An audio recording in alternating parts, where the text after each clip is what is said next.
আজ আমরা দেখব গরমকালে কত টেম্পারেচার রাখতে হয়, বর্ষাকালে কত টেম্পারেচার রাখতে হয়, আর কিভাবে টেম্পারেচারগুলো সেট করতে হয়।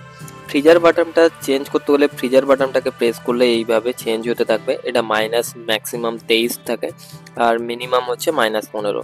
আপনি 18-19 অল সিজনে আপনারা রাখতে পারেন। নিচেরটা হচ্ছে ফ্রিজ কম্পার্টমেন্ট, একটা হচ্ছে ম্যাক্সিমাম ঠান্ডা, 7টা হচ্ছে মিনিমাম ঠান্ডা। এইভাবে আপনারা তিনে অল ওয়েদারে রাখতে পারেন, চেঞ্জ করার দরকার হবে না। এবারে কনভার্টেবল কথাটার অর্থ হচ্ছে, কনভার্টেবল মানে ফ্রিজার কম্পার্টমেন্টটাকে আমরা ফ্রিজ হিসাবে ইউজ করতে পারি। ফ্রিজার বাটনটাকে জাস্ট 3 সেকেন্ড হোল্ড করলে কনভার্টেবলের এই লাইটটা চলে যাবে।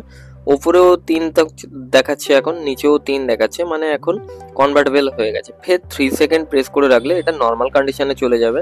আর ফ্রিজ কম্পার্টমেন্টে 3 সেকেন্ড যদি প্রেস করে রাখি আমরা, এটা হয়ে যাবে এক্সপ্রেস ফ্রিজ। এক্সপ্রেস ফ্রিজের সুবিধা হচ্ছে এটাই, আপনাদের নিচের কম্পার্টমেন্ট তাড়াতাড়ি ঠান্ডা হতে শুরু করবে।